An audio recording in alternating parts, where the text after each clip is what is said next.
Վերագրված ոչ իրավաչափ վարքագծով Բաշխողը միաժամանակ զրկել է հանձնաժողովին այդ գործարքներից բխող ռիսկերի հաշվառմամբ դրանց համաձայնություն չտալու այն բացառիկ իրավասություններն իրականացնելու հնարավորությունից, որն ուղղված էր համակարգի հուսալիությունն անվտանգությունը ապահովելուն, դրանով իսկ խոչընդոտելով նաև հանձնաժողովի գործառույթների պատշաճ իրականացմանը։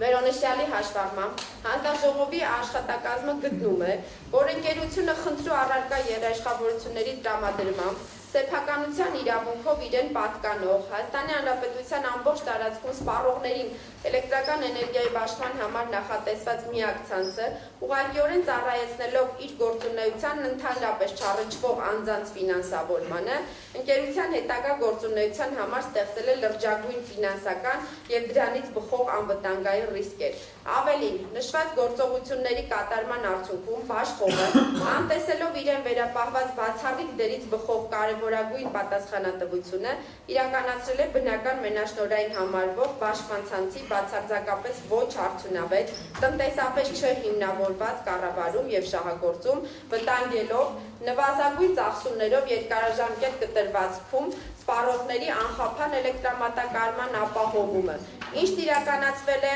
համակարգված կերպով, խախտելով լիցենզիայի պայմանների 5-րդ կետի 3-րդ ենթակետով նախատեսված պահանջը։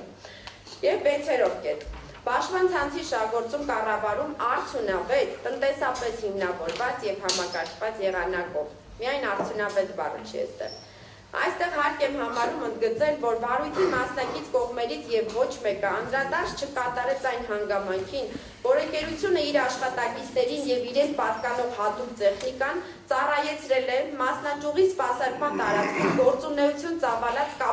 կապալառու կազմակերպությունների, ինչպիսիք են Ինտեկո, Էներգո եւ Արև Construction փակ բաժնետիրական ընկերությունները կարիքների համար։ Այսինքն, ընկերությունը մի կողմից մեծածավալ երաշխավորություններ է տվել իրեն հետ կապ չունեցող այլ կազմակերպությունների, մյուս կողմից իր բնական մենաշնորհային դիրքից եւ վերապահված բացառիկ իրավունքներից բխող հսկայածավալ ռեսուրսները օգտագործել է իր հետ ենթադրյալ ընդհանուր տնտեսական շահ ունեցող այն անձանց տնտեսական բնականon գործունեության ապահովման համար, որոնք հանդիսացել են իր կապալառու ընկերությունները։ Ընդ որում այդ կապալառու կազմակերպությունները ունեն կուտակված պարտավորություններ, որոնք 2025 թվականի հուլիսի 18-ի դրությամբ կազմել է շուրջ 190 միլիոն դրամ։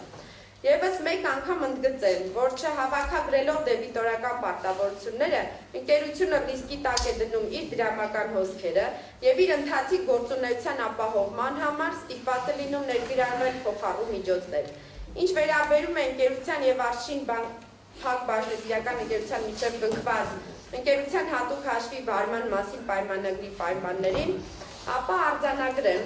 ես նշել էի նաև իմ ելույթում, որ հանձնաժողովի անձնակազմը եւս իրականացրել է վերլուծություն բանկային տոկոսադրույքների, քանի որ վարկերի մասով ընկերությունը հաշվետու է հանձնաժողովին եւ այդ տեղեկատվությունը ամբողջությամբ առկա է։ Ձեր կողմից շեշտված 4,5%-ը, նշեմ, որ դա ընդամենը 2016 թվականին 4,69-ից 6,5% տարբեր տոկոսադրույքներով վերցրած վարկային գիծն է, որի մեր վերլուծությամբ ընդամենը 1 տարի անց այլ կառույցներ եւս 4,5%, 5,5% առաջարկներ ունեցել են տոկոսադրույքի։ Նույն ժամանակահատվածում ոչ թե վարկային գիծ, այլ վարկ ձևակերպվել է Արշին բանկի կողմից 5%, մինչև այլ կառույցների կողմից առաջարկվել է նույնիսկ 4%-ով։ Այնպես որ այս փաստը հանձնաժողովի համար եւս հիմնավոր չի եւ մյուս կողմից հանձնաժողովի անձնակազմը ընդունելի չի համարում տաշիր կապիտալի ներկայացուցիչների կողմից մեջբերված աշխատակիցներին տրվող արտոնյալ պայմաններով օվերդրաֆտները որպես արդյունավետ կառավարման հանգամանք դիտարկելը, քանի որ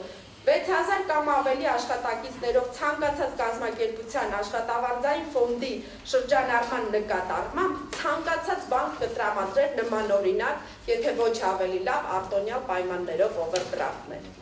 Ընդհանրացնելով կրկնեմ, որ 6-րդ կետի ենթակետերով փաստվել է, որ ընկերության կողմից խախտվել է Բաշխողի կողմից սպառողների անխափան էլեկտրամատակարարումը, նվազագույն ծախսումներով երկարաժամկետ կտրվածքում ապահովելու նպատակով Պաշտպան ցանցի կառուցումը, պաշտպան ցանցի սպասարկումը, շահագործումը, կառավարումը, պահպանումը, բարելավումը արդյունավետ տնտեսապես հիմնավորված եւ համակարգված եղանակով իրականացնելու լիցենզիայի պահանջը եւ ամբողջական ընդհանրացում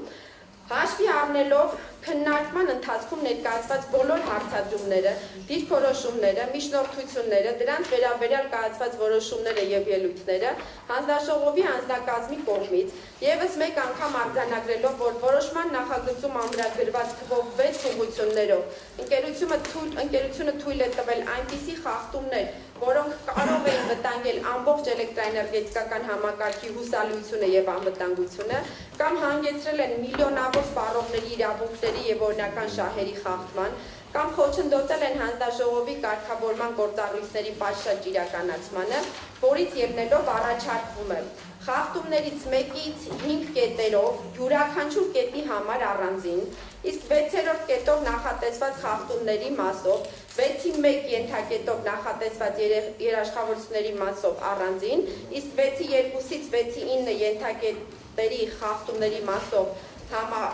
համակցությամբ, որպես պատասխանատվության եւ կիրառել հետ ՓԲ-ի էլեկտրական էներգիայի հզորության պաշտպան համար 0092 լիցենզիայի գործողության դադարեցումը։ Նաեւ առաջարկվում է որոշումը ուժի մեջ դնել 2025 թվականի նոյեմբերի 21-ից։ Ելնելով վերոնշյալից հանձնաժողովի աշխատակազմը հաշվի առնելով քննարկման ընթացքում ներկայացված բոլոր հարցադրումները, դիրքորոշումները, դրանց վերաբերյալ աշխատակազմի պատասխանները, ներկայացուցիչների միջնորդությունները, դրանց վերաբերյալ կայացված որոշումները եւ ելույթները, առաջարկում է քննարկմանը ներկայացնել որոշման նախագիծը, քննարկմանը ներկայացված որոշման նախագիծը քվեարկության դնել խմբագրված տարբերակով։ Միևնույն ժամանակ հարկ ենք համարում ի գիտություն ընդգծել, որ նշված որոշման նախագիծը դրանում վերված բոլոր կետերով եւ փաստարկներով հանդերձ որևէ կերպ չի վերաբերվում հենց ՓՓ սեփականատիրոջը կամ բաժնետերերին, այլ ընդհակառակը խոսում է նրանց շահերի հնարավոր խախտումների մասին։